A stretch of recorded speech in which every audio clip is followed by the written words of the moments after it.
வணக்கம் ஃப்ரெண்ட்ஸ். இந்த வீடியோ நம்ம பார்க்க போகிறது ஆர்பிஎஃப் கான்ஸ்டபிள் எக்ஸாம் 2025 நடந்தது. அதில் வந்து 4/3/2025 நடந்த ஷிஃப்ட் 1க்கான மேக்ஸ் கொஸ்டின் தான் பார்க்க போகிறோம். ஸோ வாங்க டேரெக்டாக கொஸ்டின்குள்ளே போயிடலாம். ஃபர்ஸ்ட் கொஸ்டின் என்ன பார்த்தீங்கன்னா, கொடுக்கப்பட்டது வந்து ஒரு ப்ரொபோஷன் விகிதாச்சாரத்தில் சொல்லி கொடுத்தாங்க. இதில் ஒய்யோட மதிப்பு என்னன்னு சொல்லி கேட்குறாங்க.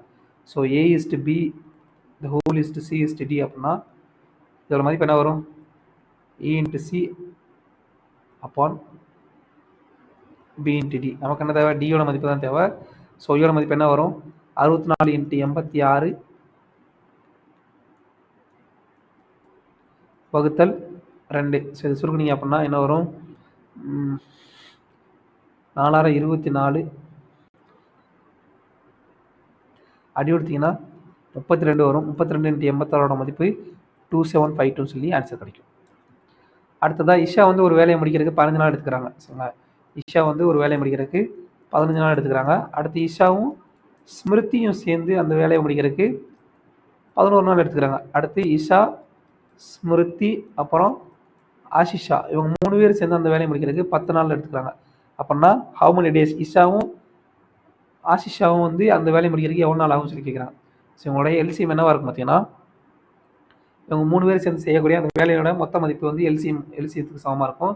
அதோட மதிப்பு 330. அப்படி பார்த்தீங்கன்னா இஷா மட்டும் அந்த வேலையை எத்தனை நாள் முடிச்சிருப்பாங்க அப்படின்னு பார்த்தீங்கன்னா 22 நாளில் முடிப்பாங்க. இஷாவும் ஸ்மிருதியும் சேர்ந்து அந்த வேலையை எத்தனை நாள் முடிப்பாங்கன்னா 30 நாளில் முடிப்பாங்க.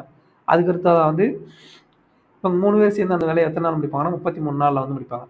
இப்போது இஷா வந்து 22 நாள் வேலையை முடிச்சிருக்காங்க. அப்போ ஸ்மிருதி வந்து எத்தனை நாள் வேலையை முடிப்பாங்க பார்த்தீங்கன்னா 30 - 22 = 8 நாளில் வந்து ஸ்மிருதி மட்டும் 8 நாளில் வந்து வேலை முடிப்பாங்க. சரிங்களா? இப்போ இஷாவும் ஸ்மிருதியும் சேர்ந்து 30 நாளில் வேலை முடிக்கிறாங்க.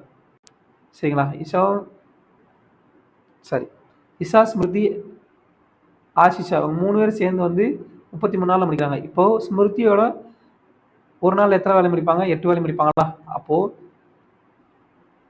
இஷாவும் அஷிஷா இவங்க 2 பேர் மட்டும் சேர்ந்து அந்த வேலையை எத்தனை நாள் முடிப்பாங்கன்னா இவங்க 3ஓட எஃபிஷியன்சி 33. அதில் வந்து ஸ்மிருதியோட எஃபிஷியன்சி கிடச்சிட்டிங்க அப்படின்னா அவங்களோட எஃபிஷியன்சி கிடச்சிரும். ஸோ 25. யாரோட எஃபிஷியன்சி? இஷாவும் ஆஷிஷா இவங்க 2 பேரோட எஃபிஷியன்சி வந்து 25. நமக்கு என்ன கேட்குறாங்க? அவங்க 2 பேர் சேர்ந்து அந்த வேலையை எத்தனை நாள் முடிப்பாங்கன்னு சொல்லி தான் கேட்குறாங்க. ஸோ நமக்கு வந்து ஆன்சர் என்ன வரும் பார்த்தீங்கன்னா இஷா ப்ளஸ் ஆஷிஷா தானே ஈக்குவல் அவங்க 2 பேரும் செய்கிற நம்பர் ஆஃப் டேஸ் வந்து டோட்டல் ஒர்க் அப்பான் அவங்களுடைய எஃபிஷியன்சி வகுத்தல் 25. இது 2 சுருக்குனீங்க அப்படின்னா 66/5 சொல்லி ஆன்சர் கிடைக்கும். அடுத்த கொஸ்டின், ஒரு பைசிக்கிளுடைய மார்க்கெட் ப்ரைஸ் குறித்தொழில் மதிப்பு கொடுத்தாங்க. ஒரு ஷாப்கீப்பர் வந்து 10% டிஸ்கவுண்ட் அலோவ் பண்ணதுக்கப்புறமும் அவருக்கு வந்து ப்ராஃபிட் வந்து 12% கிடைக்குது அப்படின்னா காஸ்ட் ப்ரைஸோட மதிப்புன்னு கேட்குறாங்க. நல்லா கவனிங்க, மார்க்கெட் ப்ரைஸோட மதிப்பு தெரியும், டிஸ்கவுண்ட் பர்சன்டேஜோட மதிப்பு தெரியும், ப்ராஃபிட் பர்சன்டேஜோட மதிப்பு தெரியும், காஸ்ட் ப்ரைஸ்னு கேட்குறாங்க. அப்போ டேரக்ட் ஃபார்முலாவில் போட்டுடலாமா? டேரக்ட் ஃபார்முலாவில் என்ன வரும்? CP/MP = 100 - discount percentage upon 100 + profit பர்சன்டேஜா? இந்த ஃபார்முலாவில் அப்படியே போட்டிங்கன்னா CP/MPயோட மதிப்பு என்ன? 1456 = 100 - டிஸ்கவுண்ட் பர்சன்டேஜ். டிஸ்கவுண்ட் பர்சன்டேஜ் எவ்வளவு? 10%. அப்போ எவ்வளோ வரும்?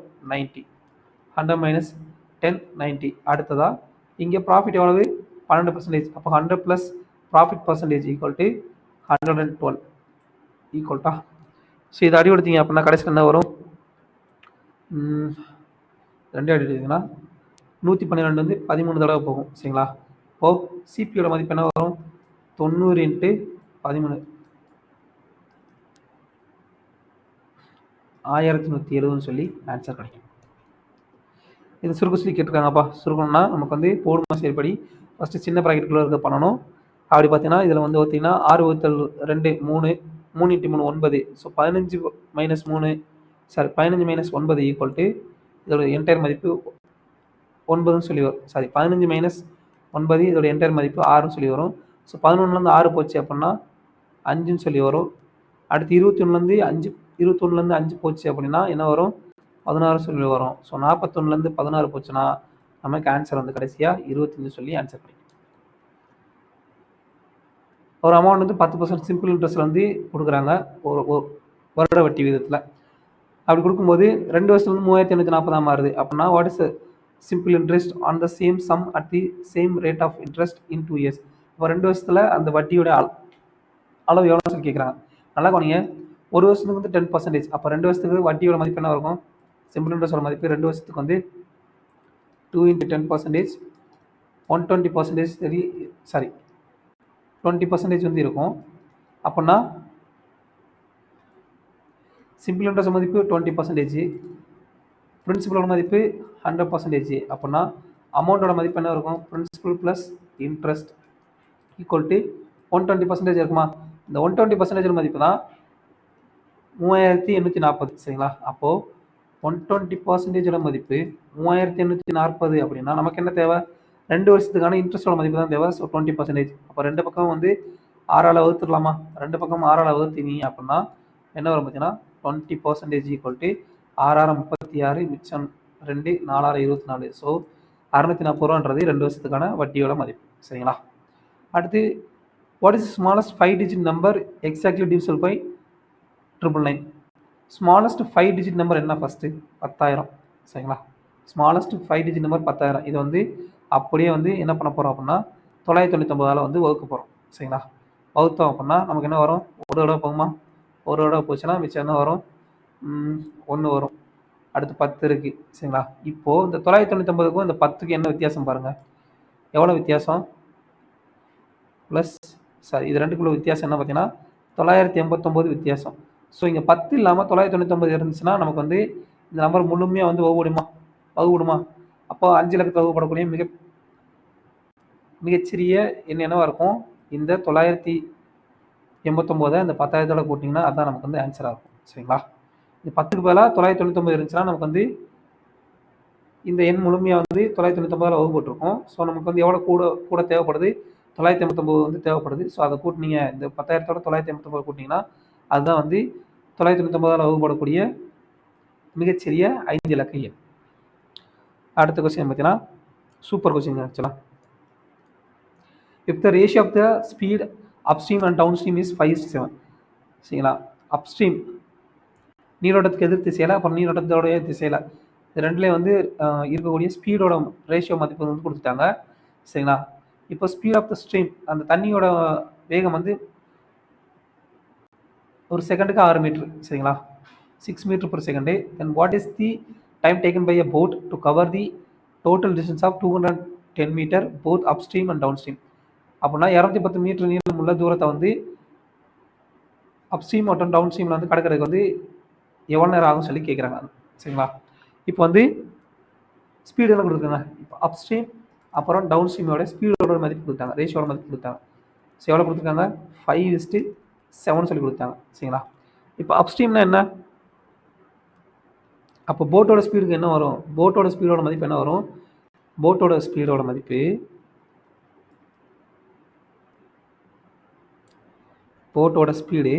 அதில் மதிப்பு என்ன வரும்? Upstream plus downstream upon 2. அதே இது வாட்டரோட ஸ்பீடு மதிப்பு என்ன வரும் பார்த்தீங்கன்னா அப்ஸ்ட்ரீம் அப்புறம் டவுன் ஸ்ட்ரீம் இது ரெண்டுக்குள்ள வித்தியாசம் வகுத்தல் 2. அப்போ இதோட மதிப்பு என்ன வரும் பார்த்தீங்கன்னா இது ரெண்டையும் கூட்டுங்க.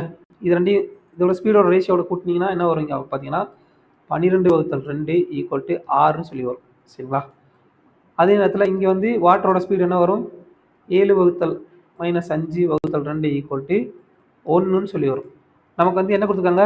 தண்ணியோட ஸ்பீடோட அளவு கொடுத்துட்டாங்களா? தண்ணியோட ஸ்பீடோட அளவு கொடுத்துட்டாமா? அப்போது இந்த ஒரு ரேஷியோன்றது எவ்வளோ இருக்கும்? 6 மீட்டர். இந்த ஒரு ரேஷியோட மதிப்பு 6 மீட்டர் per second சொல்லி கொடுத்தாங்களா? 6 மீட்டர் per second சொல்லி கொடுத்தாங்க. எல்லாமே ஸ்பீடு தானே. அப்போது போட்டோட ஸ்பீடு என்னவா இருக்கும்? 6 × 6 36 மீட்டர் per second இருக்குமா? ரைட். இப்போது போட்டோட ஸ்பீடு தெரிஞ்சிருச்சு, அப்புறம் தண்ணியோட ஸ்பீடோட மதிப்பும் தெரிஞ்சிருச்சு. சரிங்களா? இப்போ வந்து நமக்கு என்ன கேட்குறாங்க? டைம் தான் கேட்குறாங்க. டயத்தோட ஃபார்முலா என்ன? Time equal to distance upon speedo. இப்போது நமக்கு வந்து ஃபஸ்ட்டு டிஸ்டன்ஸ் என்ன அப்படின்னு பார்த்தீங்கன்னா 240 மீட்டர். இப்போ அப்ஸ்ட்ரீமில் போகிறாங்க அப்படின்னா அப்ஸ்ட்ரீமில் டைம் என்னவாக இருக்கும் அப்படின்னு பார்த்தீங்கன்னா டிஸ்டன்ஸ் எவ்வளவு? 210 மீட்ரு வகுத்தல் அவங்களுடைய அப்ஸ்ட்ரீமில் என்னவாக இருக்கும்? நீரோட்டத்துக்கு எதிர் திசையில் போகிறாங்களா? அப்படின்றப்போ ரெண்டோடைய ஸ்பீடு வந்து கழிக்க வேண்டியிருக்குமா? அப்படின்னா 30 மீட்டர் per second இருக்குமா? அப்போது 7 7 செகண்ட். சரிங்களா? இதை சுருக்குனீங்கன்னா அப் ஸ்ட்ரீமில் ஸ்பீடு வந்து எவ்வளவு 7 செகண்ட். அதே நேரத்தில் இப்போ டவுன் ஸ்ட்ரீமில் ஸ்பீடு என்ன? டவுன் ஸ்ட்ரீமில் ஸ்பீடு வந்து டவுன் ஸ்ட்ரீமில் டைம் என்னவா இருக்கும் பார்த்தீங்கன்னா, இப்போ டவுன் ஸ்ட்ரீமில் வந்து டிஸ்டன்ஸ் வந்து 210 metre, time equal to distance upon speed. டவுன் ஸ்ட்ரீமில் ஸ்பீடு என்ன இருக்கும்? ரெண்டோட ஸ்பீடையும் ஆட் பண்ண வேண்டியிருக்குமா? ஸோ போட்டோட ஸ்பீடு வாட்டரோட ஸ்பீடு ரெண்டையும் கூட்ட வேண்டியிருக்குமா? அப்போ போட்டிங்கன்னா 42 metre per second equal to எவ்வளோ வரும்? 5 செகண்ட் சொல்லி வரும். நமக்கு தேவையான டோட்டல் டைம் தானே கேட்குறாங்க. இப்போது என்ன கேட்குறாங்க? Time taken by boat to cover total distance 210 metre both upstream and downstream. Upstream downstream ரெண்டுலேயும் வந்து கடக்கக்கூடிய டைமோட மதிப்பெண்ணு கேட்குறாங்க. ஸோ டயத்தோட மதிப்பு என்ன வரும்னா கடைசியில் 7 + 5 = 12 செகண்ட் சொல்லி ஆன்சர் கிடைக்கும். ஃபஸ்ட்டு நம்ம கணக்கில் என்ன கொடுத்துருக்காங்க மறுபடியும் சொல்கிறேன். கணக்கில் வந்து அப் ஸ்ட்ரீம் டவுன் ஸ்ட்ரீமோட ஸ்பீடோட ரேஷியோ கொடுத்தாங்க 5:7. சரிங்களா? இப்போ போட்டோட ஸ்பீடு கண்டுபிடிக்கணும்னா அதுக்கு வந்து என்ன ஃபார்முலா வருதுன்னா அப் ஸ்ட்ரீம் டவுன் ஸ்ட்ரீம் ரெண்டோடைய ஸ்பீடை வந்து கூட்டி 2ஆல் வகுக்கணும். அப்படி கூட்டி 2ஆல் வகுத்தீங்கன்னா 6ன்னு சொல்லி வரும். ஸோ 5 × 7 12 வகுத்தல் 2 6 சொல்லி வரும். இப்போ போட்டோட ஸ்பீடு 6 ரேஷியோவில் இருக்குது. அதே நேரத்தில் வாட்டரோட ஸ்பீடு என்ன இருக்கும்? 2 கூட உள்ள வித்தியாசம் அப் ஸ்ட்ரீம் டவுன் ஸ்ட்ரீமோட வித்தியாசம் வகுத்தல் 2. அப்போ அதோட மதிப்பு வந்து கடைசி என்ன வரும்? 7 - 5 வகுத்தல் 2 1ன்னு சொல்லி வரும். இப்போது நம்ம கணக்கு வந்து என்ன கொடுத்துருக்காங்க? ஸ்பீடோட ஸ்ட்ரீமோட தண்ணியோட ஸ்பீடோட மதிப்பு கொடுத்துட்டாங்க. சரிங்களா? அப்போ ஒரு ரேஷியோட மதிப்பு 6 மீட்டர் பர் செகண்ட். அப்படின்னா போட்டோட ஸ்பீடு வந்து 6 பங்கு 36 மீட்டர் பர் செகண்ட் சொல்லி நமக்கு ஆன்சர் கிடைக்கும். போட்டோட ஸ்பீடு கிடச்சிச்சு, வாட்டரோட ஸ்பீடு கிடச்சிச்சு. அப்போ நமக்கு என்ன கேட்குறாங்க? இப்போ டைம் தான் கேட்குறாங்க. சரிங்களா? நமக்கு டிஸ்டன்ஸோட மதிப்பு தெரியும். அப்போது time equal to distance upon ஸ்பீடுன்ற ஃபார்முலாவில் போட்டிங்க அப்படின்னா அப் ஸ்ட்ரீமில் என்ன டைம் இருக்கும் அப்படின்னு பார்த்தீங்கன்னா டிஸ்டன்ஸ். அப் ஸ்ட்ரீமில் டிஸ்டன்ஸ் வந்து 210 மீட்டரு. அப் ஸ்ட்ரீமில் போகும்போதில் நீரோட்டத்துக்கு எதிர்த்து சில போவாங்களா? எதிர்த்து சில போகும்போதில் 2 பேருடைய ஸ்பீடு வந்து கழிக்க வேண்டியிருக்கும். சரிங்களா? போட்டோட ஸ்பீடு அப்புறம் தண்ணியோட ஸ்பீடு வந்து கழிக்க வேண்டியிருக்கும். அது 2 வித்தியாசம் வந்து 30 36 - 6 30. சரிங்களா? 30 செகண்ட் 30 மீட்டர் பர் செகண்ட். சரிங்களா? அப்போ இது ரெண்டையும் அடி கொடுத்தீங்க அப்படின்னா 7 செகண்ட் வந்து அப் ஸ்ட்ரீமில் டைம் வரும். சரிங்களா? அப் ஸ்ட்ரீமில் கிடக்கிறதுக்கு 7 செகண்ட் ஆகும். இதே டவுன் ஸ்ட்ரீமில் கிடக்கிறதுக்கு எவ்வளோ நேரம் ஆகும் பார்த்தீங்கன்னா அதே சேம் டிஸ்டன்ஸ் அப்பான் டவுன் ஸ்ட்ரீமில் என்ன நடக்கும் அப்படின்னு பார்த்தீங்கன்னா போட்டோட ஸ்பீடு தண்ணியோட ஸ்பீடு ரெண்டையும் வந்து கூட்டணும். ஏன்னா தண்ணியும் போட்டும் ஒரே திசையில் பயணிக்கல இல்லையா? அப்படின்றப்ப 36 × 6 42. இதை வகுத்தீங்க அப்படின்னா 5 செகண்ட் சொல்லி கிடைக்கும். அப் ஸ்ட்ரீமில் கிடக்கிறதுக்கு ஒரு 7 செகண்டு, டவுன் ஸ்ட்ரீமில் கடக்கிறதுக்கு வந்து ஒரு 5 செகண்டு, மொத்தமாக வந்து 12 செகண்ட் வந்து இந்த போட் வந்து கடக்கிறதுக்கு வந்து டைம் ஆயிருக்கும். சரிங்களா? ஸோ இந்த சிம்பிள் பேசிக்கான விஷயங்கள்லாம் தெரிஞ்சிருந்தால் தான் இந்த கணக்கு வந்து போட முடியும். அடுத்த கொஸ்டின் பார்த்தீங்கன்னா ஒரு எல்இடி டெலிவிஷனோட மதிப்பு வந்து ஒவ்வொரு வருஷமும் வந்து 5% வந்து குறைஞ்சிட்டே போகுது. சரிங்களா? அதோடைய ப்ரெசென்ட் வேல்யூ வந்து 67,000 அப்படின்னா 2 வருஷத்துக்கு அடுத்து அதனுடைய வேல்யூ வந்து என்னவா இருக்கும் சொல்லி கேட்குறாங்க. ஸோ 5% பின்ன வடிவம் என்ன பார்த்தீங்கன்னா 1/20. ஸோ 20லேருந்து ஒன்று கம்மியாகி சரிங்களா 19 சொல்லி மாறுதா? ஸோ 19 சொல்லி மாறுதா? இப்போ ஃபர்ஸ்ட் இயரில் வந்து 20ன்னு இருந்த வேல்யூ 19 மாறி இருக்கும். 2ஆவது வருஷம் 20ன்னு இருந்த வேல்யூ 19 சொல்லி மாறி இருக்குமா? அப்போ ஒரு மதிப்பு என்ன வரும்? 400:319 ஸோ இந்த 400ஓட மதிப்பு என்ன பார்த்தீங்கன்னா 67,000க்கு சமம். அப்படின்னா 361ஓட மதிப்பு என்ன வரும்? 67,000 வகுத்தல் 400 × 361 சொல்லி வரும். ஒரு பங்கோட மதிப்பு என்ன வரும்? 67 வகுத்தல் 400 சொல்லி வரும். ஸோ 67,000 × 361ஓட மதிப்பு என்ன வரும் பார்த்தீங்கன்னா சுருக்கிங்கன்னா 60,467.50 சொல்லி ஆன்சர் கிடைக்கும் கடைசி. ஸோ அடுத்ததாக வந்து கார்த்தி வந்து ஒரு வேலையை முடிக்கிறதுக்கு வந்து 4 மணி நேரம் ஆகுது. இஷான் வந்து அதே வேலையை முடிக்கிறதுக்கு 20 மணி நேரம் ஆகுது. கிறிஷோட உதவியால் இவங்க 3 பேரும் சேர்ந்து அந்த வேலையை வந்து 2 மணி நேரத்தில் முடிக்கிறாங்கன்னா கிறிஷ் மட்டும் அந்த வேலையை எவ்வளோ நேரத்தில் வந்து முடிப்பான்னு சொல்லி கேட்குறாங்க. ஸோ கார்த்தி வந்து அந்த வேலையை எவ்வளோ நேரத்தில் முடிக்கிறான்? 4 மணி நேரத்தில் முடிக்கிறான். கார்த்தியும் இஷானும் சேர்ந்து அந்த வேலையை வந்து 20 மணி நேரத்தில் முடிக்கிறாங்க. இப்போ கார்த்தி, இஷான் அப்புறம் கிறிஷ் இவங்க 3 பேர் சேர்ந்து அந்த வேலையை எவ்வளோ நேரத்தில் முடிக்கிறாங்க? 2 மணி நேரத்தில் முடிக்கிறாங்க. அப்போது இவங்களோட எல்சிஎம் என்ன இருக்கும்? டோட்டல் ஒர்க்கோட மதிப்பு எல்சிஎத்துக்கு சமமாக இருக்குமா? 20. இப்போ கார்த்தி மட்டும் அந்த வேலையை முடிக்கிறதுக்கு 5 மணி நேரம் ஆகும். 5 பங்கு 1 மணி நேரத்தில் வந்து 5 பங்கு வேலையை முடிப்பான். கார்த்தி இஷானும் சேர்ந்து வந்து 1 மணி நேரத்துக்கு வந்து 1 பங்கு வேலையை முடிப்பாங்க. அடுத்து இவங்க 3 பேர் சேர்ந்து 1 மணி நேரத்துக்கு வந்து 10 பங்கு வேலையை முடிப்பாங்க. இப்போது நல்லா கவனிங்க, கார்த்தி மட்டும் 1 மணி நேரத்துக்கு 5 வேலை பார்க்குறான். இப்போ கார்த்தி கிஷானும் சேர்ந்து ஒரு நிமிஷங்க. இப்போ கார்த்தியும் கிஷானும் சேர்ந்து ஒரு வேலை பார்க்குறாங்க. இப்போ கார்த்தி கணக்கில் என்ன கேட்குறாங்க? கிறிஸ்டோட மதிப்பு தானே கேட்குறாங்க. 1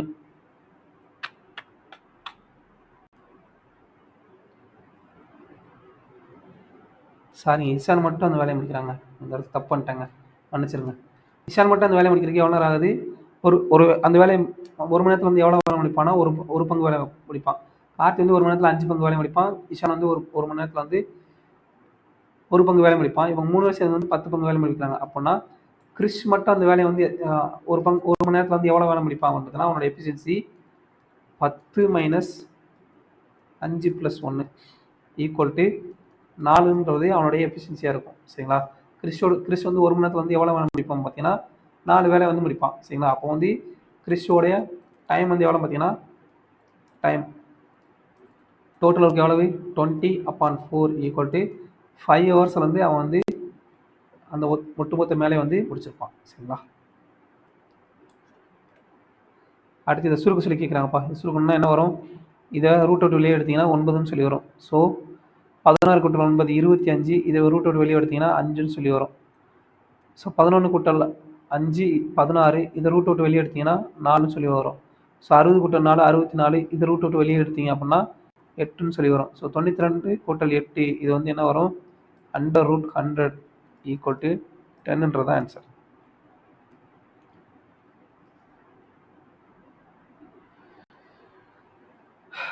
A fruit vendor restocks apple every 4 days and bananas every 6 days.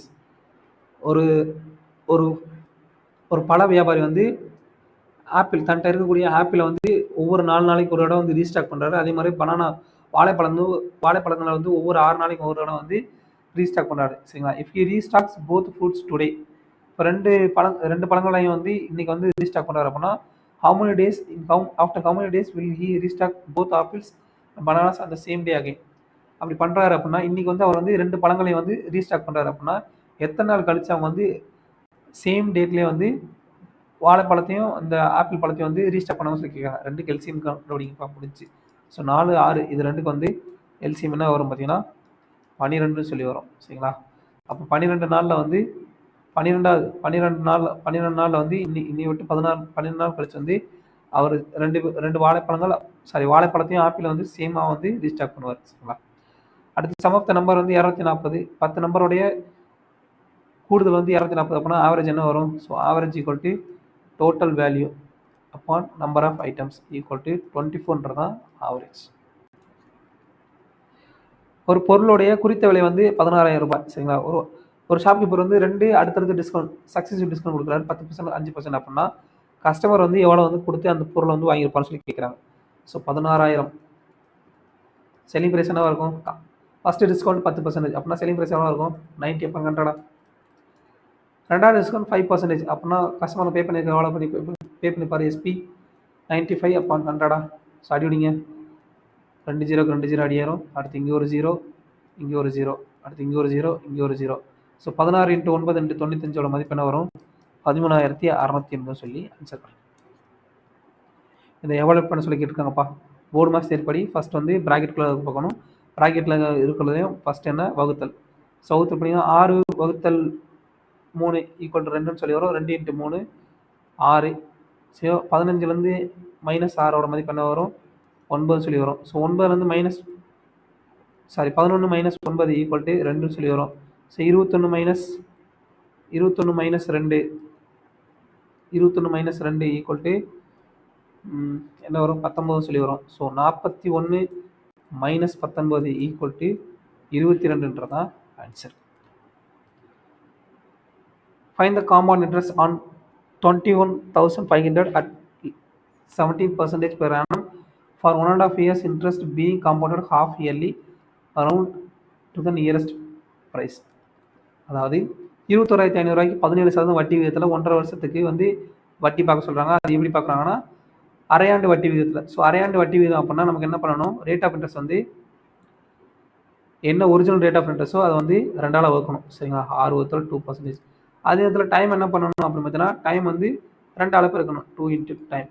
அப்போ நீங்கள் ரேட் ஆஃப் இன்ட்ரெஸ்ட் என்ன வரும் பார்த்தீங்கன்னா 17/2% சொல்லி வரும். இங்கே வந்து டைம் வந்து என்ன வரும்? 3 இயர்ஸ்ன்னு சொல்லி வரும். சரிங்களா? 3 இயர்ஸ் சொல்லி வருமா?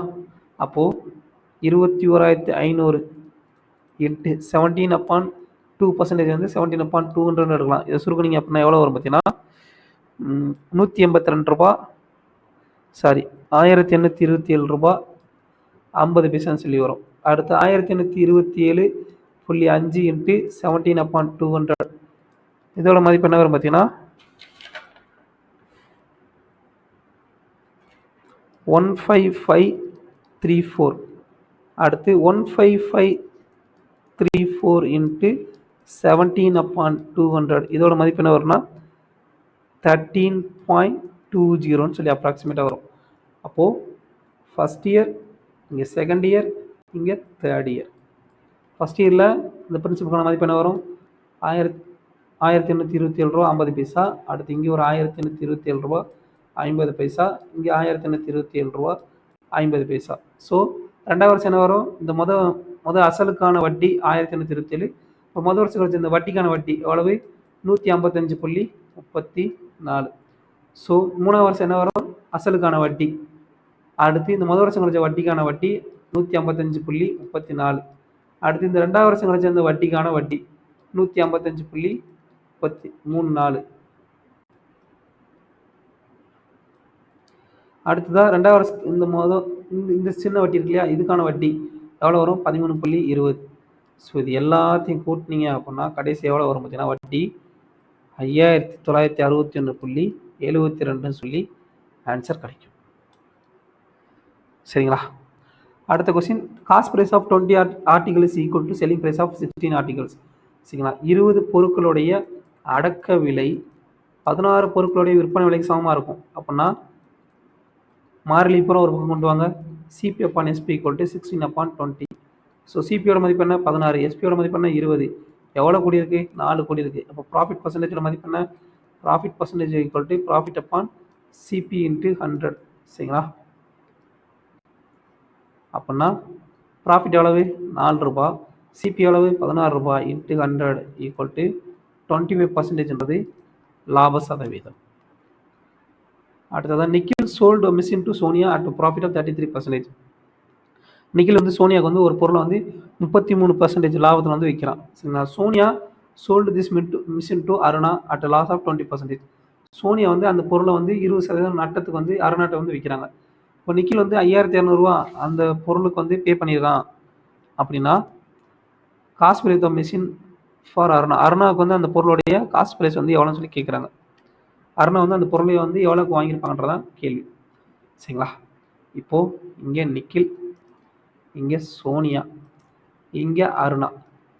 இப்போ நிக்கில் வந்து ஃபஸ்ட்டு வந்து சோனியாவுக்கு வந்து பொருள் வைக்கிறானா எவ்வளோ பர்சன்டேஜ் 33% வந்து லாபம். அப்போது காஸ்ட் ப்ரைஸ் 100 அப்படின்னா செல்லிங் ப்ரைஸ் எவ்வளோ இருக்கும் 133 இருந்திருக்குமா? ரைட். இப்போ வந்து சோனியா வந்து அதே பொருளை வந்து அருணாவுக்கு வந்து 20% நட்டத்தில் விற்கிறாங்க. அப்போது 20% என்ன வழியாங்கன்னா 1/5. ஸோ 5ன்னு இருந்த பொருளை வந்து எவ்வளோ விற்றுருப்பாங்க பார்த்தீங்கன்னா 4ன்னு சொல்லி அருணாவுக்கு வந்து விற்றுருப்பாங்க. சரிங்களா?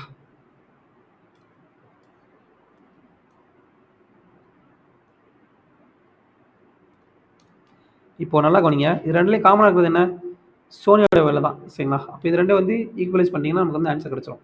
இப்போ என்ன பண்ணணும், இது ரெண்டுமே வந்து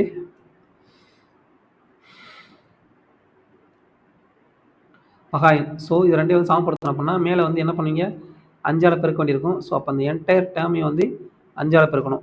அதே நேரத்தில் கீழே வந்து என்ன பண்ணுவோம், இந்த என்டையர் டேமையும் வந்து 133ஆல் பெருக்கும். சரிங்களா? அப்படி பெருக்குனீங்க அப்படின்னா நமக்கு என்ன தேவை அப்படி மட்டும் பாருங்கள். நமக்கு என்ன தேவை, அருணாவுக்கு வந்து எவ்வளோ காஸ்ட் ப்ரைஸ் இருந்தால் அருணா வந்து அந்த பொருளை வந்து எவ்வளோ வாங்கியிருப்பாங்கன்றதான் கேள்வி. சரிங்களா? நமக்கு வந்து என்ன கொடுத்துருக்காங்க பார்த்தீங்கன்னா நிக்கில் வந்து அந்த பொருளை வந்து 5200 வந்து வாங்கியிருக்கான். சரிங்களா? நிக்கில் வந்து அந்த பொருளுக்கு வந்து 5200 கொடுத்துருக்கான். நிக்கிலோட ப்ரைஸ் அப்போ என்ன வரும் 5 × 100 500 சொல்லி வருமா? இங்கே அருணாவுடைய மதிப்பு எவ்வளோ வரும் 4 × 133 மதிப்பு என்ன வரும் பார்த்தீங்கன்னா 532 சொல்லி வரும். 532. சரிங்களா? இந்த சோனியோட மதிப்பு நமக்கு தேவையில்லை. கணக்கில் வந்து நமக்கு வந்து எதுவுமே கொடுக்காதனால நம்ம கண்டுபிடிக்கணும் அவசியம் கிடையாது. நமக்கு இப்போ வந்து கணக்கில் அக்கார்டிங் டு த கொஸ்டின் 500 ரேஷியோட மதிப்பு எவ்வளவு 5200 ரூபாய். அப்படின்னா 532 ரேஷியோட மதிப்பு என்ன வரும், ஒரு ரேஷியோட மதிப்பு 5200 / 500 சொல்லி வரும். அப்போ 532 ரேஷியோன்றது அருணாவுடைய ப்ரைஸா? அருணாவுடைய ப்ரைஸு 532. 532 ஈக்குவல் டு 5200 வகுத்தல் 500 இன்ட்டு 532. இதை சுருக்குனீங்க அப்படின்னா கடைசியில் என்ன வரும் பார்த்தீங்கன்னா 5532 ரூபா 80 பைசான்னு சொல்லி ஆன்சர் கிடைக்கும். சரிங்களா? இதை சுருக்குனீங்கன்னா கடைசி வந்து நமக்கு வந்து 5532.80 பைசான்னு சொல்லி ஆன்சர் கிடைக்கும். அடுத்த question, the first 127 odd natural நம்பர்ஸுடைய சராசரி என்ன கேட்குறாங்க. முதல் 127 இயல் ஒற்றை எண்களுடைய சராசரி வந்து என்ன பார்த்தீங்கன்னா அதே சேம் நம்பர் தான். சரிங்களா? என் நம்பர் ஆஃப் நேச்சுரல் ஆட் நம்பர்ஸுடைய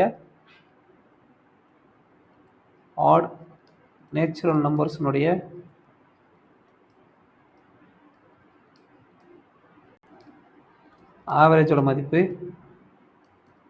எண்ணு தான். ஸோ அப்போ நமக்கு என்னோட மதிப்பு 127. Find the diameter of a cone whose volume and height are 3696 cubic units and 18 units respectively.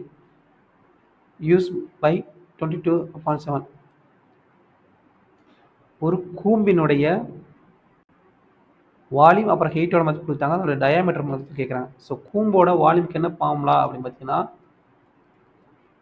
1/3/r²h. கரெக்டா? எஸ். அப்போது இதோட மதிப்பு தெரியும். இதில் ஹெயிட்டோட மதிப்பு போட்டோம் அப்படின்னா நமக்கு ஆரோட மதிப்பு கண்டுபிடிக்கலாம். ஆரோட மதிப்பு கண்டுபிடிச்சோன்னே நமக்கு வந்து டயாமீட்டரோட மதிப்பு நம்ம கண்டுபிடிச்சிடலாம். சரிங்களா?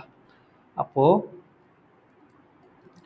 1/3 பையோட மதிப்பு 22/7 இன்ட்டு r² இன்ட்டு ஹைட்டோட மதிப்பு என்ன 18 யூனிட்டா? 18 ஈக்குவல் டு 3696. ஸோ அடி கொடுக்கலாமா? அடி கொடுத்தீங்க அப்படின்னா கடைசியில் என்ன வரும் பார்த்தீங்கன்னா இதை சுருக்குனீங்க அப்படின்னா ஆரோட மதிப்பு 14 சொல்லி வரும். டைரெக்டாக 14 போட்டக்கூடாது. நமக்கு என்ன கேட்குறாங்க, டயாமீட்டரோட மதிப்பு தான் கேட்குறாங்க. So diameter equal to 2r equal to 2 into 14 28 யூனிட்ன்றதான் answer. The value of furniture set depreciates every year by 5%. ஒரு ஃபர்னிச்சருடைய மதிப்பு வந்து ஒவ்வொரு வருஷமும் வந்து 5% வந்து குறையுது. அதோட ப்ரெசென்ட் வேல்யூ 1,20,000 அப்படின்னா 2 வருஷம் கழிச்சு அதோட மதிப்பு என்னவா இருக்கும் சொல்லிக்கலாம். ஸோ 5%ஓட பின்ன வடிவம் என்ன 1/20. 1/20. ஸோ 20லேருந்து 1 வந்து கழியுதா? ஸோ 20 ஃபர்ஸ்ட் இயரில் வந்து 20 இருந்தது 19 சொல்லி மாறி இருக்கும். ரெண்டாவது வருஷமும் 20 இருந்தது 19 சொல்லி மாறி இருக்கும். சரிங்களா? இது வந்து ஃபர்ஸ்ட் இயரு, இது வந்து செகண்ட் இயர். சரிங்களா? 20 இருந்த மதிப்பு 19 சொல்லி மாறி இருக்கும்.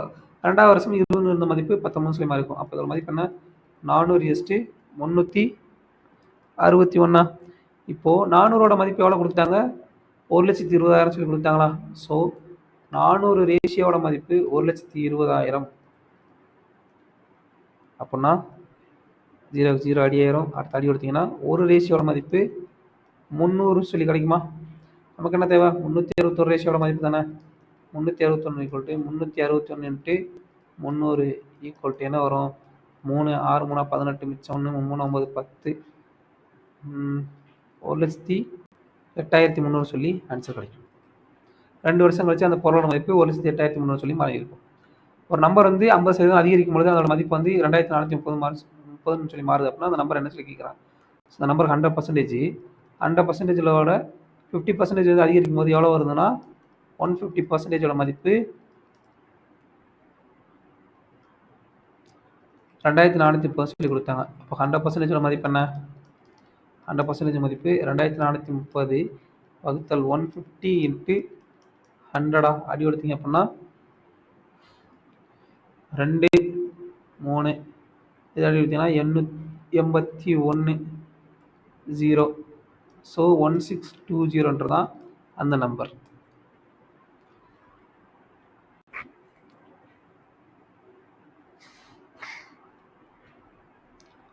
ஒரு அமௌண்ட் 866 வந்து 3 பேர் கடையில் வந்து 2:12 விகிதத்தில் வந்து பிரிக்கப்படுது. அப்படின்னா லார்ஜஸ்ட் ஷேருக்கும் ஸ்மாலஸ்ட் ஷேருக்குள்ள டிஃப்ரென்ஸ் எவ்வளோன்னு சொல்லி கேட்குறாங்க. ஸோ இருக்கையில் லார்ஜஸ்ட் ஷேர் என்ன 12, ஸ்மாலஸ்ட் ஷேர் என்ன 10. ஸோ 10ஓட மதிப்பு தான் நமக்கு தேவை. நமக்கு வந்து என்ன மதிப்பு தெரியும் பார்த்தீங்கன்னா இந்த 866 வந்து இந்த 3 விதத்துலாம் வந்து இந்த விதத்தில் பிரிக்கிறாங்க. அப்படின்னா டோட்டல் ரேஷியோ வந்து என்ன வரும் பார்த்தீங்கன்னா 14 20ன்னு சொல்லி வரும். ஸோ 20 ரேஷியோட மதிப்பு என்ன பார்த்தீங்கன்னா 866 நமக்கு என்ன தேவை 10 ரேஷியோட மதிப்பு தானே தேவை. ஸோ அப்போ ரெண்டு பக்கம் வந்து 2ஆல் வகுத்துருங்க, முடிஞ்சு போச்சு. So equal to 10 ratio equal to 433தான் ஆன்சர். அடுத்த question, in a race an athlete covers a distance 360 metre in 60 second in first lap. முதல் சுற்றில் வந்து 360 மீட்டர் வந்து ஒரு ரேஸில் ஒரு அத்லட் வந்து 360 மீட்டர் வந்து 60 செகண்ட் வந்து கடக்கிறார். ஸோ இங்கே டிஸ்டன்ஸ், இங்கே டைம், ஸ்பீடு கண்டுபிடிக்கலாம். ரெண்டாவது அதே செகண்ட் லேப்பில் ரெண்டாவது சுற்றில் வந்து சேம் லென்த் வந்து 150 செகண்டில் கடக்கிறார். சரிங்களா? அப்படின்னா அவரோட ஆர்ஐ ஸ்பீடு என்ன சொல்லி கேட்குறான். இப்போ நமக்கு வந்து ஃபர்ஸ்ட்டில் வந்து டிஸ்டன்ஸ் தெரியும், டைம் தெரியும். ரெண்டாவதுலேயும் டிஸ்டன்ஸும் டைம் தான் தெரியும். அப்போது நம்ம ஸ்பீடு கண்டுபிடிக்கலாமா? ஸோ ஃபஸ்ட்டு ஸ்பீடு 1ஓட மதிப்பு என்ன வரும், டிஸ்டன்ஸ் அப்பான் டைம் 1. அதோட மதிப்பு என்ன வரும், ஃபஸ்ட் ரவுண்டில் 360 மீட்டர் வந்து 60 செகண்ட் வந்து கிடக்கிறார். அப்படின்னா அவரோட ஸ்பீடு எவ்வளோ இருக்கும், 6 மீட்டர் பர் செகண்ட் சொல்லி கிடைக்கும். சரிங்களா? ஸோ ரெண்டாவது லேப்பில் வந்து ஸ்பீடு என்ன, டிஸ்டன்ஸ் அப்பான் டைம் 2. டிஸ்டன்ஸோட மதிப்பு என்ன, சேம் டிஸ்டன்ஸ் தான் 360. டைம் வந்து இப்போ எவ்வளவு, 150 செகண்ட் வந்து கிடக்கிறார். அப்போ அவரோட ஸ்பீடு என்ன இருக்கும், 2 metre per second. So distance வந்து கான்ஸ்டண்ட்டாக இருக்குது. சரிங்களா? நமக்கு ஸ்பீட் 1 ஸ்பீட் 2ஓட மதிப்பு தெரியும். அப்போ நான் ஆவரேஜ் ஸ்பீட் ஃபார்முலா என்ன, டிஸ்டன்ஸ் கான்ஸ்டண்ட்டாக இருந்து சரிங்களா ஆவரேஜ் ஸ்பீடோட மதிப்பு கேட்டாங்க அப்படின்னா 2xy அப்பான் x + yன்ற ஃபார்முலாவில் போடலாமா? சரிங்களா? அப்போ 2 × 6 × 2 வகுத்தல் 6 கூட்டல் 2 8. ஸோ இது சுருக்குனீங்க அப்படின்னா 4 2 3 மீட்டர் பர் செகண்ட் சொல்லி ஆவரேஜ் ஸ்பீடு வந்து மதிப்பு கிடைக்கும். சரிங்களா? அடுத்ததா ஒரு பர்சன் வந்து ஒரு ஜேர்னி வந்து 9 மணி நேரத்தை முடிக்கிறார். சரிங்களா? இவர் வந்து ஃபஸ்ட்டு 3ல் 1 பங்கு தூரத்தை வந்து மணிக்கு 10 கிலோமீட்டர் வேகத்தில் வந்து கிடக்கிறார். ரிமைனிங் டிஸ்டன்ஸ் 20 கிலோமீட்டர், மணிக்கு 20 கிலோமீட்டர் வேகத்தில் கிடக்கிறார். அப்படின்னா டோட்டல் டிஸ்டன்ஸ் வந்து எவ்வளோ சொல்லி கேட்குறாங்க. இப்போ வந்து நமக்கு வந்து டிஸ்டன்ஸ் வந்து 1/3, அப்புறம் ரிமைனிங் டிஸ்டன்ஸ் என்ன 2/3. ரிமைனிங் டிஸ்டன்ஸ் 2/3, ஃபர்ஸ்ட் வந்து 1/3. அப்போ நம்ம வந்து டிஸ்டன்ஸ் என்னவா எடுத்துக்கலாம், டிஸ்டன்ஸ் வந்து நம்ம வந்து அசியூம்ஷனில் 3xன்னு சொல்லி எடுத்துக்கலாம். ஸோ நமக்கு வந்து டோட்டல் டைம் தெரியும். ஸோ ஃபஸ்ட்டு அந்த 1/3 டிஸ்டன்ஸு அது எவ்வளோ வரும், எக்ஸ்ன்னு சொல்லி வருமா? டோட்டல் டிஸ்டன்ஸ் 3x அப்படின்னா ஃபஸ்ட்டு 1/3 டிஸ்டன்ஸ் எவ்வளோ வரும், எக்ஸ்ன்னு சொல்லி வருமா? ஃபஸ்ட்டு எக்ஸ் டிஸ்டன்ஸ் வந்து கடற்கரைக்கு அவர் எடுக்கிற டைம், டிஸ்டன்ஸ் அப்பான் ஸ்பீடோட மதிப்பு என்ன 10 km/h. சரிங்களா? ப்ளஸ் ரிமைனிங் டிஸ்டன்ஸ் வந்து எடுக்கிறதுக்கு டைம் என்ன, ரிமைனிங் டிஸ்டன்ஸ் டைமோட மதிப்பு என்ன, distance upon speedo. Remaining distance எவ்வளவு, 2x.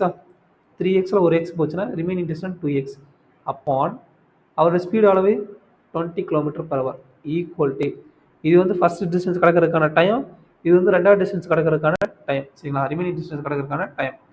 அப்படின்னா இந்த டோட்டல் டைம் அளவு 9 hours சொல்லி ஆல்ரெடி கணக்கிலே கொடுத்தாங்க. சரிங்களா? அப்போ இதை சுருக்குனீங்க அப்படின்னா என்ன வரும் பார்த்தீங்கன்னா,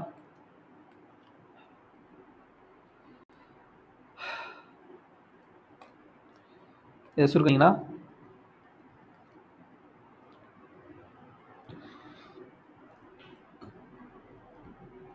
4x சொல்லி வரும். இது மீதி எடுத்தீங்கன்னா 20 சொல்லி வரும். மேலேங்களையும் 2ஆல் பெருக்குவீங்க. அப்போ 2x + 2x கீழே வந்து 20 தான் இருக்கும். 2x + 2x 4x சொல்லி வரும். கீழே 20ன்னு இருக்கிறது அந்த பக்கம் மொத்தத்தில் 9 × 20ன்னு சொல்லி வரும். ஸோ அப்போ எக்ஸோட மதிப்பு 180 45 கிலோமீட்டர். சரிங்களா? 45 கிலோமீட்டர் எக்ஸோட மதிப்பு 45 கிலோமீட்டர். ஆனால் நமக்கு என்ன தேவை, டோட்டல் டிஸ்டன்ஸ் தான் தேவை. சரிங்களா? டோட்டல் டிஸ்டன்ஸோட மதிப்பு என்ன 3x. அப்போ 3xோட மதிப்பு ஈக்குவல் டு 3 × 45 135ன்றதான் ஆன்சர். 135 கிலோமீட்டர்ன்றது டோட்டல் டிஸ்டன்ஸ். சரிங்களா? அடுத்து find the surface of sphere whose diameter 84 centimetre. ஸ்பியருடைய ஒரு கோளத்தினுடைய சர்ஃபேஸ் ஏரியாவுக்கு ஃபார்முலா என்ன, 4/r². நமக்கு டயமீட்டரோட மதிப்பு கொடுத்தாங்க. அப்போது ரேடியஸோட மதிப்பு என்ன வரும், 42 வருமா? அவ்வளோதாங்க. அப்படி டேரெக்டாக கணக்கில் போடுங்க. 4 × by × 42 × 42 2 4 4 16 6ல் முடியும். யூனிட் டிஜிட்டில் 6 முடிய மாதிரி ஒரே ஒரு நம்பர் தான் இருக்குது. So 7056 cm². தான் அந்த கோளத்தினுடைய சர்ஃபேஸ் ஏரியா வளைவரப்போட ஃபார்முலா. மதிப்பு. சரிங்களா? 5 எண்களுடைய கூடுதல் வந்து 655 கொடுத்தாங்க. அதில் வந்து ஃபஸ்ட்டு 2 எண்களுடைய ஆவரேஜ் வந்து 75 சொல்லி கொடுத்தாங்க. 3வது எண்ணோட மதிப்பு 107. அப்படின்னா கடைசி ரிமைனிங் இருக்கக்கூடிய 2 எண்களுடைய ஆவரேஜ் என்ன சொல்லி கேட்குறாங்க.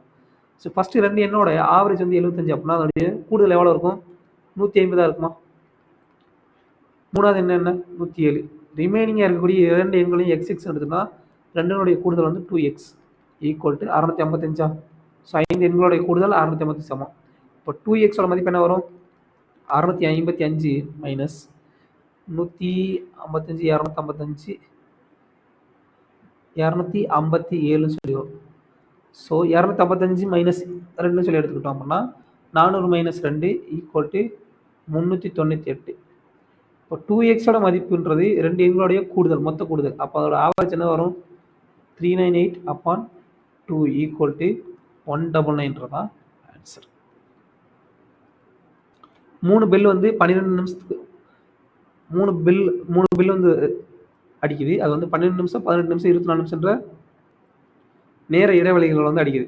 இப்போ எல்லா பெல்லும் சேர்ந்து வந்து 12 மணிக்கு வந்து அடிக்குது அப்படின்னா அடுத்து எத்தனை நிமிஷத்தில் வந்து எல்லா பெல்லும் சேர்ந்து அடிக்குன்னு சொல்லி கேட்குறாங்க. ஸோ 12 18 24 இதோட எல்சியம் என்ன வரும்? 24. 24 மடங்கு 48. 12 போகும், 18 போகாது. அப்போ 3 மடங்கு 72. 12 6 தடவை போகும், 18 வந்து 4 தடவை போகும். ஸோ அப்போது இது 3 நம்பர்னுடைய எல்சியம் வந்து என்ன வரும்? 72ன்னு சொல்லிடும். ஸோ 72 மினிட்ஸ் கழிச்சு வந்து அந்த 3 பெல்லு வந்து சேர்ந்தாப்புல வந்து ரிங் ஆகும். சரிங்களா? அடுத்து ஒரு பஸ் வந்து 11 km/h வந்து ட்ராவல் பண்ணுது மணிக்கு. அது வந்து 14 மணி நேரம் ஜேர்னி வந்து பயணம் பண்ணுறாங்க. அப்படின்னா அதே சேம் டிஸ்டன்ஸ் வந்து கடக்கிறதுக்கு அது வந்து 11 மணி நேரத்தில் கடக்கணும்னா அதோட ஸ்பீடு என்னவா இருக்கும்னு சொல்லி கேட்குறாங்க. ஃபஸ்ட் வந்து ஸ்பீடு கொடுத்துருக்காங்க, அடுத்து டைம் கொடுத்துருக்காங்க. அப்போ டிஸ்டன்ஸோட ஃபார்முலா என்ன? ஸ்பீடு இன்ட்டு டைமா? அதோட மதிப்பு என்ன வரும்? ஸ்பீடோட மதிப்பு 11 km/h, டயத்தோட மதிப்பு 14. இது வந்து ஃபஸ்ட்டு அந்த டிஸ்டன்ஸோட மதிப்பு. இந்த டிஸ்டன்ஸ் வந்து 11 மணி நேரத்தில் இப்போ கடக்கணும் அப்படின்னா வண்டியோட ஸ்பீடு என்ன சொல்லி கேட்குறாங்க. So speed equal to distance upon டைமா? டிஸ்டன்ஸ் எவ்வளவு? 11 × 14 வகுத்தல் நமக்கு எவ்வளோ நேரத்தில் கிடக்கணும்? 11 மணி நேரத்தில் கிடக்கணும். ஸோ அடி எடுத்திங்க அப்படின்னா 14 km/h வேகத்தில் வந்து அந்த வண்டி ட்ராவல் பண்ணால் மட்டும்தான் இந்த டிஸ்டன்ஸ் வந்து கடக்க முடியும். சரிங்களா? அடுத்த 5 எண்களுடைய கூடுதல் கொடுத்தாங்க. அதில் முதல் 2 எண்களுடைய ஆவரேஜ் வந்து 75, 3வது எண் 135. அப்படின்னா ரிமைனிங் நம்பர்ஸ்னுடைய ஆவரேஜ் வந்து என்ன சொல்லி கேட்குறாங்க. ஸோ முதல் 2 எண்களுடைய கூடுதல் எவ்வளோ வரும்? 150 வரும். 3வது எண் வந்து 135. கடைசி 2 எண்களை வந்து xன்னு எடுத்துக்கிட்டோம் அப்படின்னா 2x ஈக்குவல் டு 655க்கு சமம். இப்போ 2xோட மதிப்பு என்ன வரும்? 200 285. So 655 minus 285. ஸோ 655லேருந்து 255 போச்சுன்னா 400, 400லேருந்து ஒரு 30 போச்சுன்னா 370. ஸோ 2xோட மதிப்பு 370 அப்படின்னா எக்ஸோட மதிப்பு என்ன வரும்? சராசரி வந்து 2 எண்களோட சராசரி 370 வகுத்தல் 2 ஈக்குவல் டு 185ன்றதான் answer. One side of a parallelogram is 24 centimeter. Corresponding altitude is 6 centimeter. Find the area of a parallelogram. ஒரு இணைகரத்தோடைய பக்கத்தோட மதிப்பு கொடுத்தாங்க. சரிங்களா?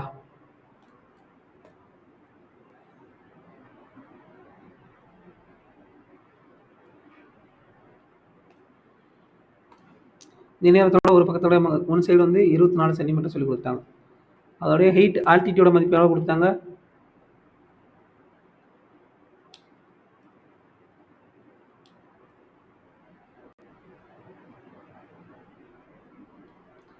ஹைட்டோட மதிப்பு 6 சென்டிமீட்டர் சொல்லி கொடுத்தாங்க. நமக்கு இணையரத்தோட பரப்பளவுக்கு ஃபார்முலா என்ன?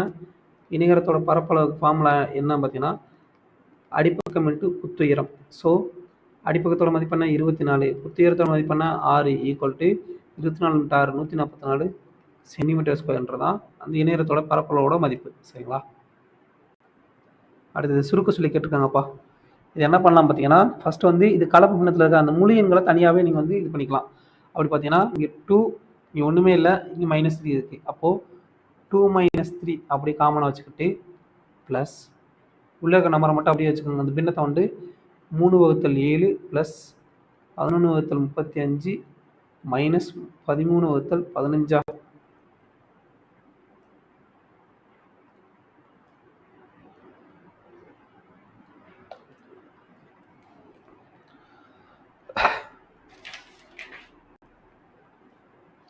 இதோட மதிப்பு என்ன வரும்?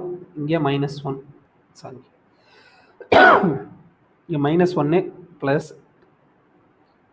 இது கெல்சியம் அடிச்சிங்கன்னா என்ன வரும் பார்த்தீங்கன்னா 5 35 வகுத்தல் 35 இது ரெண்டுலேயும் வெளியே எடுத்தீங்கன்னா 7 வெளியே வரும். அடுத்து இங்கே 5 இருக்கும். இதில் 5 வெளியே எடுத்துடலாம். 7 × 5 × 3 7 35 35 × 3 105 சொல்லி வரும். சரிங்களா? இது கெல்சியம் என்ன வரும்? 105 சொல்லி வரும்.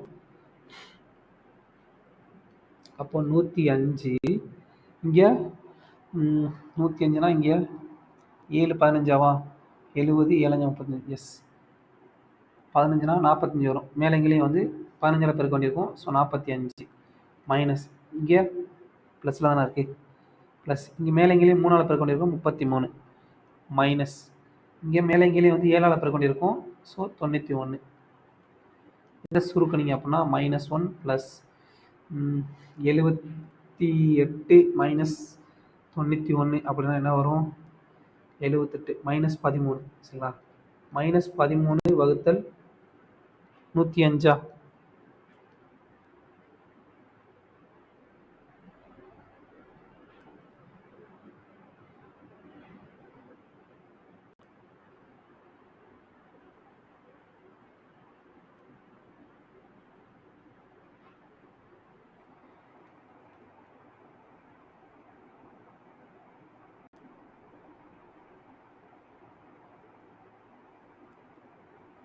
ஃபைனலாக அதோட மதிப்பு -1 13/105 சொல்லி வரும். 105 -105 மைனஸ் 105 18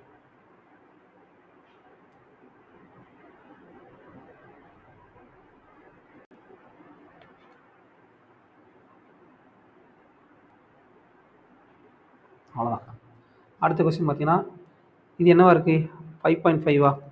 இது ஒரு 5.5 இது ஒரு 6.5 சரிங்களா? இது ரெண்டையும் கூட்டினீங்க அப்படின்னா என்ன வரும்? 12 வருமா?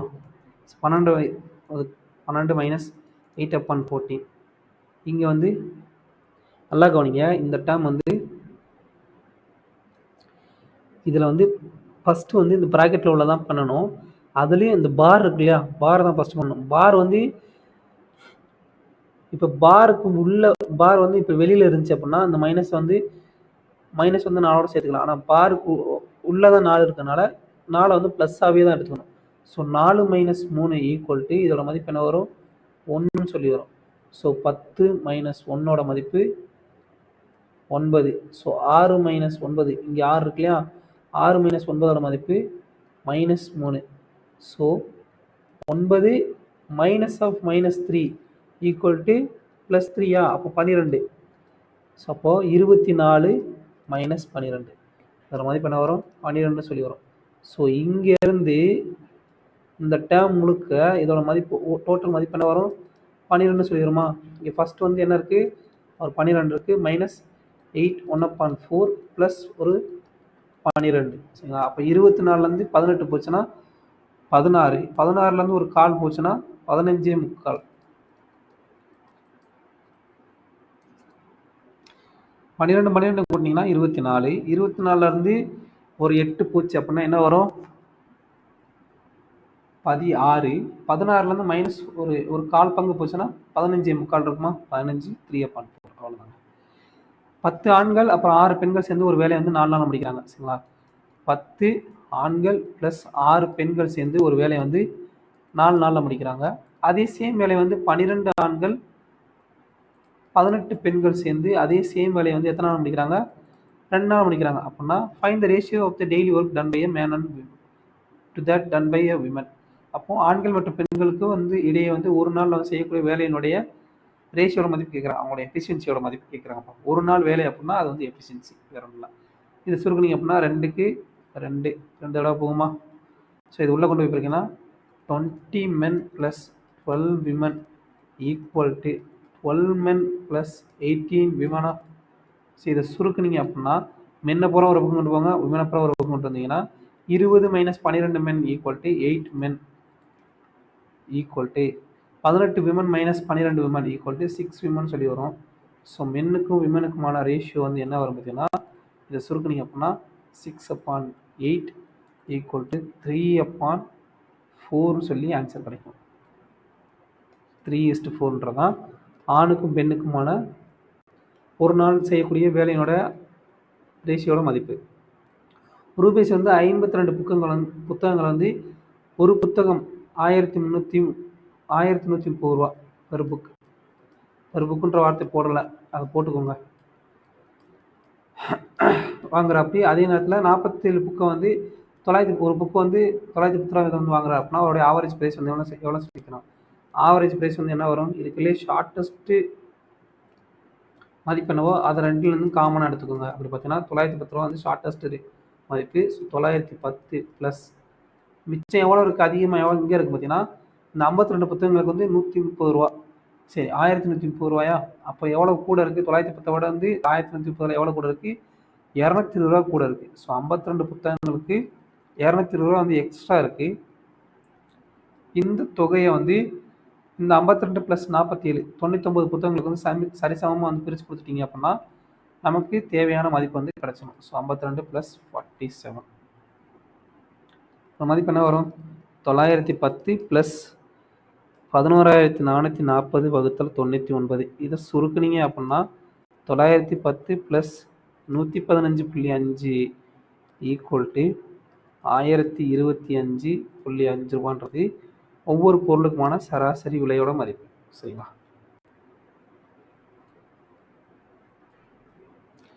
அடுத்து 2000 ரூபா வந்து கூட்டு வட்டியில் வந்து 6% வட்டி விகிதம் 3 வருஷத்துக்கு வந்து இன்வெஸ்ட் பண்ணுறாங்க அப்படின்னா 3 வருஷம் கழிச்சு கிடைக்கக்கூடிய அமௌண்ட்டோட மதிப்பு என்ன சொல்லி கேட்குறாங்க. சரிங்களா? அந்த வட்டியோட மதிப்பு வந்து எவ்வளோன்னு சொல்லி கேட்குறாங்க.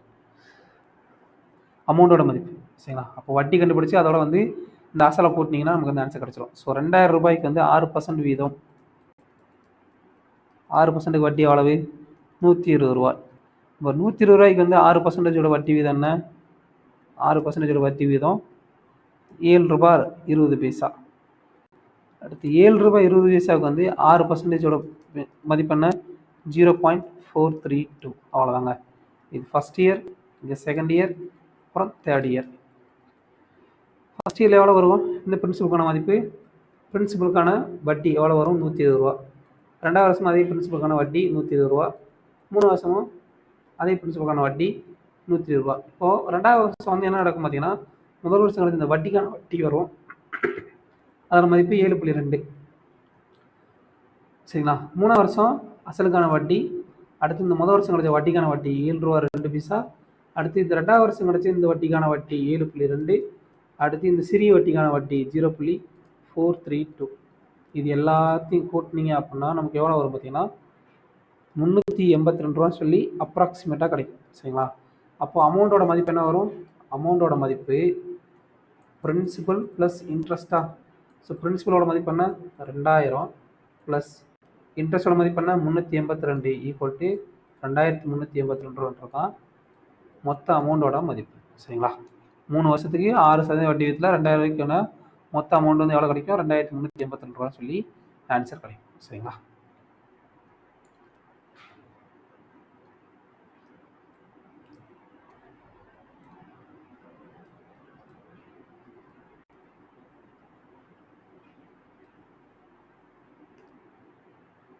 எதுல போட்டாலும் தெரிய மாட்டேங்குது. பச்சை கலர் போட்டு வைப்போம். எஸ்.